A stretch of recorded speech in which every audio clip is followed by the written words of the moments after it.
இன்று ஆஞ்சநேய ஆசனம் என்ற ஒரு சிறப்பான ஆசனத்தை கற்க இருக்கின்றோம். ஸ்ரீ ஆஞ்சநேயர் வணங்கும் தோற்றத்தில் இந்த ஆசனம் விளங்குவதால் இதற்கு ஆஞ்சநேய ஆசனம் என்ற பெயர் வந்தது. இந்த ஆஞ்சநேய ஆசனத்தினுடைய பயன்கள்: நுரையீரல் சிறப்பாக வேலை செய்கிறது. எதையும் எதிர்கொள்ளும் துணிச்சல் நம் மனதிற்கும் உடலுக்கும் கிடைக்கிறது. தன்னம்பிக்கை, குறிப்பாக தன்னம்பிக்கை ஒரு மனிதனுக்கு மேம்படுகிறது. இந்த சிறப்பான ஆஞ்சநேய ஆசனத்தை எப்படி செய்வது என்பதை இப்போது கற்கலாம்.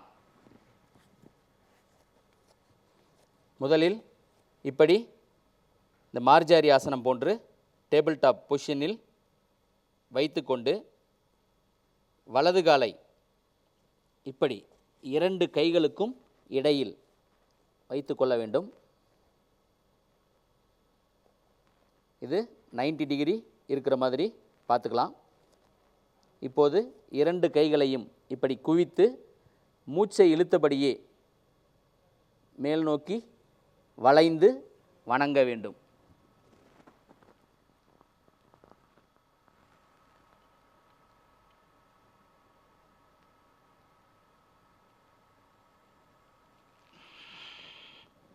மூச்சை விட்டபடியே பழைய நிலைக்கு திரும்ப வேண்டும்.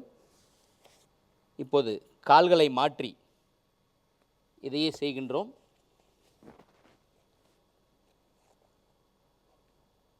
இரண்டு கைகளுக்கு இடையில் வைத்துக்கொண்டு கைகளை குவித்து மூச்சை இழுத்தபடியே செய்ய இருக்கின்றோம்.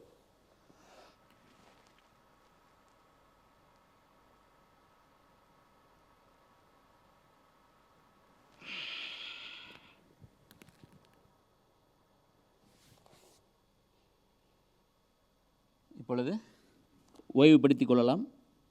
பாலாசனம் கொண்டு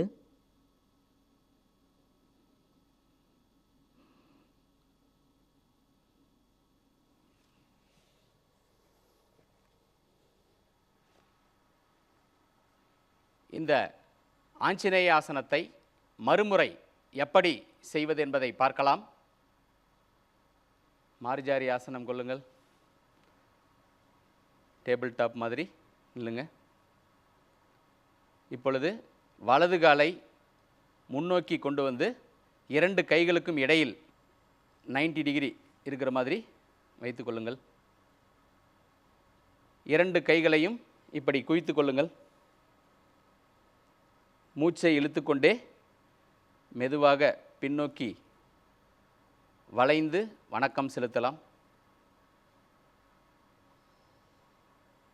நன்றாக வளையலாம்.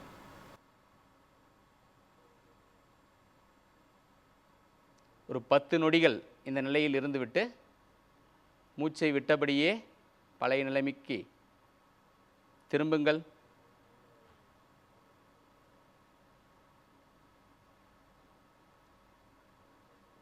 இப்போது கால்களை மாற்றி இடது காலை முன்னோக்கி வைத்து 2 கைகளையும் குவித்து கொள்ளுங்கள். மூச்சை இழுத்தபடியே பின்னோக்கி வளையலாம், வணக்கம் செலுத்தலாம்.